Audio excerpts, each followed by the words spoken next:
денеска ето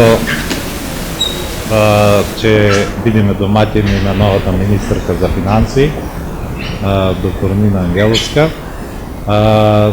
Ќе кажам само неколку работи. Тоа е дека денеска прв пат се држи седница со огромен број на бизнисмени на кои што има концентрирани барања. Нема општи барања, ние ги имаме доставени 35 барања кои однесуваат на клучни прашања што биле третирани во изминатиот период. Законот за холдинг друштва, член 218 од Законот за извршување, за признаените расходи, имаме иницијатива која што се однесува при влезот на плаќањето ДДВ, при влезот и неговото враќање на сировините и така натаму, значи кои континуирано биле во изминатиот период третирани. Не бараме дека тие се нешто изнимно наши и мора да бидат така, него да уште еднаш поразговараме и да видиме како и што може да се направи во еден разговор, затоа што тоа ќе донеси бенефит за целата економија. Со тоа ќе дојдат многу инвеститори, а и домашните ќе се охрабрат да инвестираат. Две други прашања ќе бидат исто така третирани. Тоа е иницијативата на министерката што ние долго години ја бараме. Во министерството се поведе силна акција за прашањето на сивата економија, што мислам дека се работи, министерката ќе каже повеќе од тоа, и прашањето за формулирањето и воведувањето на фискалниот совет, што треба да одржи еден баланс во работењето на финансиите, јавните финансии во нашата држава. Така да тоа се сконцентрирани прашања ќе биде околу тоа, за да знаеме точно конкретно одговори околу тоа. Само така малку повеќе, значи рекавте законот за холдинг. Новинарски поедноставно да не кажете што конкретно значи тоа и значи одговорот на Министерството за економија беше дека тоа треба да се пролонгира за 2-3 години, затоа што со некаков проект на USAID и на ИПАР да се регулира тоа прашање. Тие чекање на 3 години нас не коштаат и мислам дека треба да се направи. А за враќање на треба да се разговара околу тоа. Член 218 од Законот за извршување фаворизира државата, односно локалните самоуправи, да го утврдат минимумот над кој не можат да бидат извршени поверувањата на фирмите и тука се третираме со години. Предолга на работење од јавна администрација во приватни сектор сте се сретнали? Имавме средби на кои што разговаравме за тоа, меѓутоа ништо конкретно. Оние неработници во приватниот што важат ние кога ќе биде точно предлогот дефиниран, направен, ќе дадеме своје мислење. Имаме секако потреба за тоа што ние од наеднаш од земја која што имаш огромен број неработени, сега немаме кого да запослиме.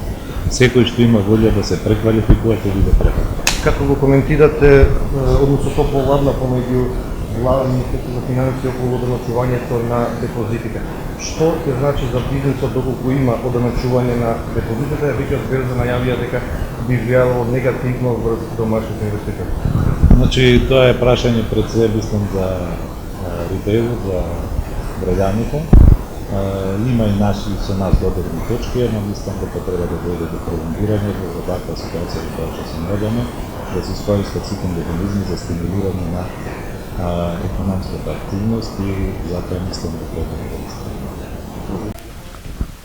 Знаете дека доаѓам од реалниот сектор и цврсто верувам дека да креираме политики за предвидливо, за подобра бизнис околина, односно за да креираме политики за реалниот сектор, сметам дека треба да го вклучиме реалниот сектор и како што каже и председателот на Стопанската комора, денеска ќе разговараме за конкретни нивни предлози, ќе бидеме фокусирани на тука за тоа и тимот од Министерството за финансии, за да директно со реалниот сектор ги видиме нивните конкретни предлози.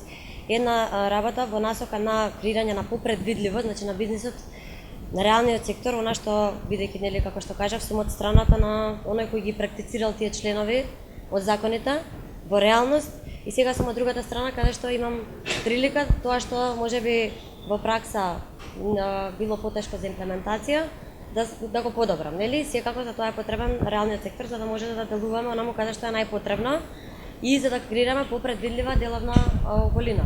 Во таа насока ќе ги разгледаме сите предлози. Една од предлозите која што Стопанската комора ја има, која што можам да кажам лично дека имам добра волја за да се залагаме, е воведување на даночниот календар.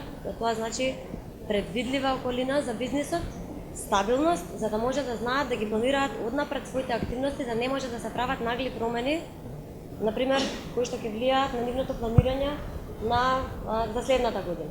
Тоа значи барем 6 месеци однапред да му дадеме време на бизнес секторот да се подготви за промените, за да може нели да се ги спланира за следниот период.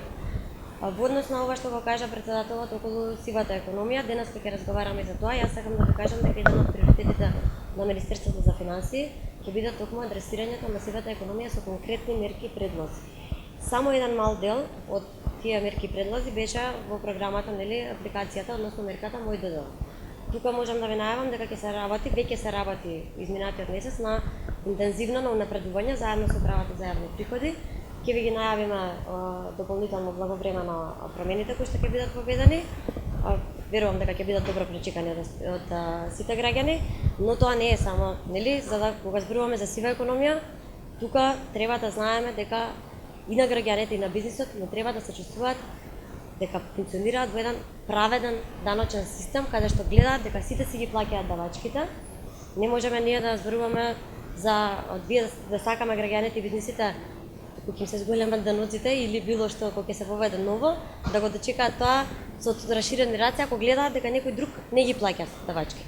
Значи тука фокусот ќе биде да се опфатат, да се внесат во системот оние кои што се, нели, гледаме колку е сивата економија, често се разговара дека е од 20 до 40%. Значи тоа ќе биде една од фокусот на Министерството за финансии да се адресира преку различни мерки.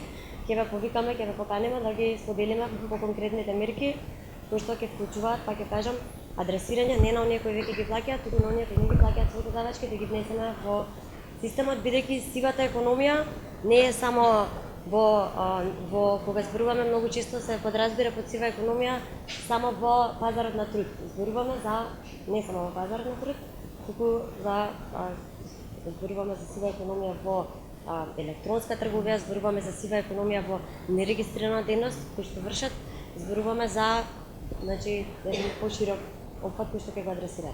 Дали се